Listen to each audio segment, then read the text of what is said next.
Welcome to the second part in the series of e-bike monsters, where we take a look at all the weird and wonderful e-bikes that are out there. And today I'm taking a look at something that causes a little bit of controversy in the e-bike world. But I really want to see what these weird bikes are all about.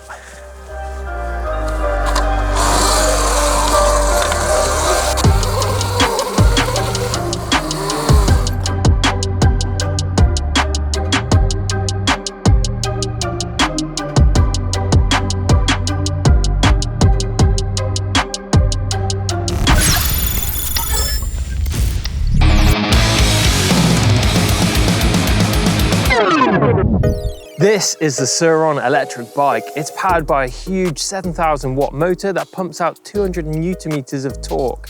It has no pedals, just foot pegs. It also has a top speed of 80 kilometers an hour.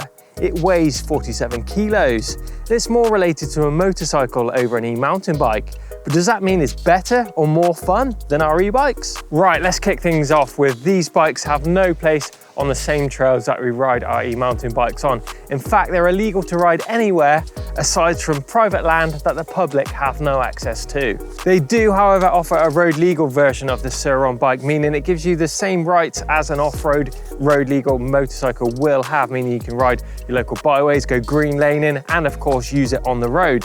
But if you don't have a road legal version, it is very limited to its use, meaning it doesn't give you the same freedom as an e-mountain bike will, meaning you can ride it from your front door, you can ride your local woodland and enjoy your bridleways and of course all the local bike parks. So to ride this bike legally today, I've had to travel an hour to get here to a private trials motorcycle practice ground deep in Somerset. I've also had to pay for a day ticket to ride and load and offload my bike to get into these woods.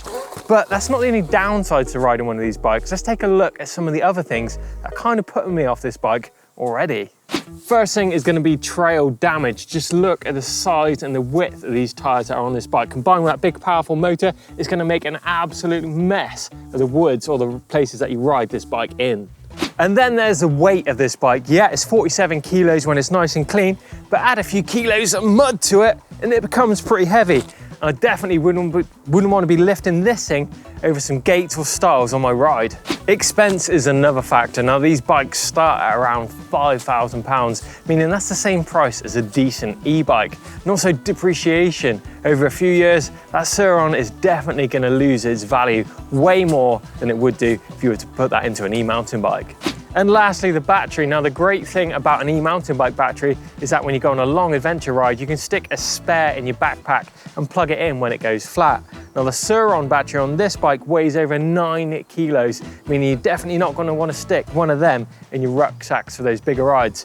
And if your battery does go flat on the Sauron, wow, it's going to be a bloody long, hard push home.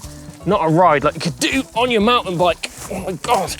So it's got me pondering what exactly these Sauron bikes are all about. Are they just not a very powerful electric motorbike that wants to be a trials or a motocross bike? Or maybe they're just a fast electric bike to have a bit of fun on out in the woods. So I think we're gonna head into the woods, do a few challenges with e-bike versus Sauron. Let's go.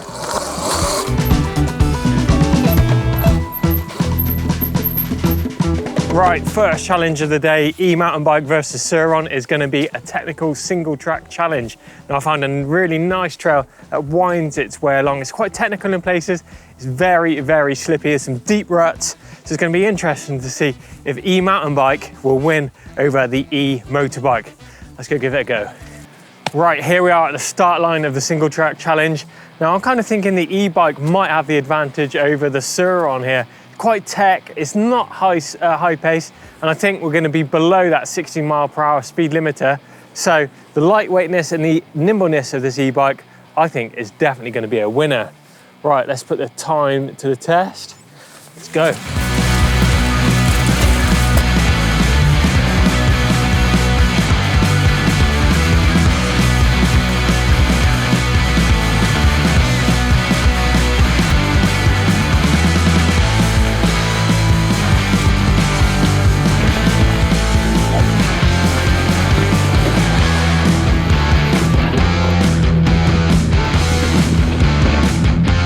Right, it's Sauron time to hit this piece of single track trail. Rode it on the e-bike earlier, it felt fast, it felt nimble, But I think on the Sauron, with it being off camber, pretty greasy and some big holes, this thing could be slower. But let's let the clock decide. Right, 3, 2, 1, let's go.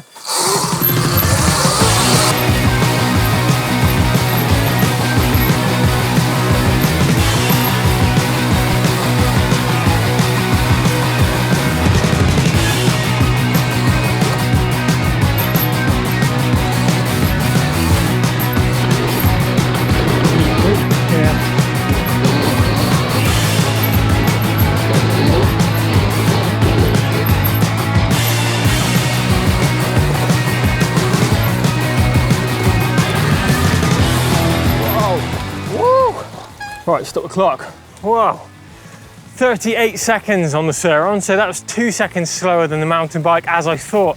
I think with the mountain bike, it just kept the flow going. I think when I shut off on the Sauron, it really loses a lot of momentum. And although you've got more power on this bike, it's so hard to deliver it without wheel spinning and getting offline. Whereas that just holds momentum. You can apply the pedals and get the speed up together a lot more smoother.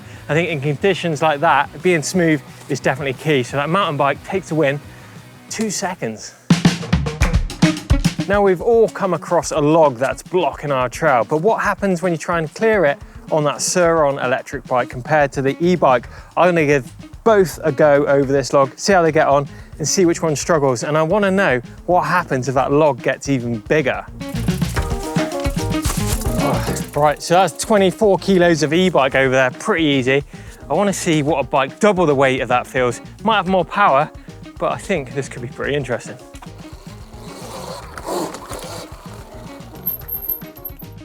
Actually, that was quite easy on this with that bit of power. I think the weight felt quite motorbike-ish. For once, I've actually felt like this is kind of like a little bit of a motorbike, but not as easy as the e-bike. A lot more power going into it, but it did it. But I reckon if we switch it up bigger, it's gonna struggle. I'm not gonna be able to lift this thing, no way.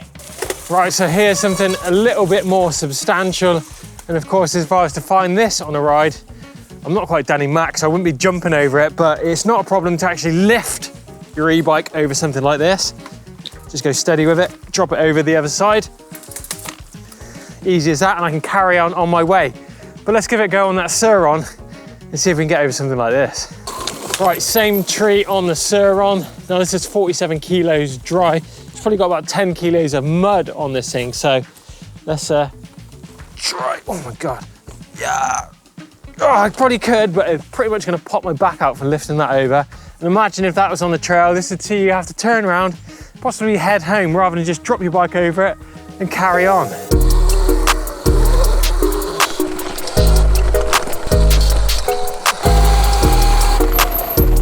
Right, last challenge on the cards is going to be a wheelie challenge. Now, as you know, on my e-bike, I can wheelie that for quite some distance, but with the Sauron, I'm thinking I could maybe go further. You've got a big, powerful motor on there, back brake nicely on the handlebars, meaning this thing should go for miles. So we've got that power turned up. We've got a marker on the floor.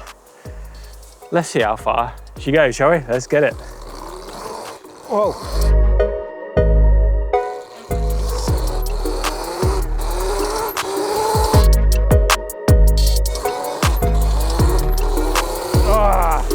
One thing I'm really struggling with is the power delivery. It's so on and off on this as well. So when you get to that balance point, you shut off, it just lets it drop down, and the weight is quite far forward. I think with a big battery at the front, just pulling that front end down. So enough of this one. Let's get the e-bike on the go and show you how it's really done. Right, this is feeling a little bit more familiar, the Husqvarna e-bike.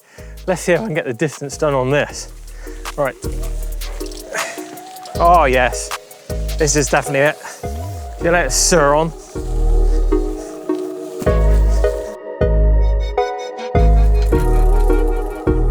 Whoa, so that rounds up an excellent day up here in the woods in Somerset on both of these bikes, the Sauron and of course my e-mountain bike.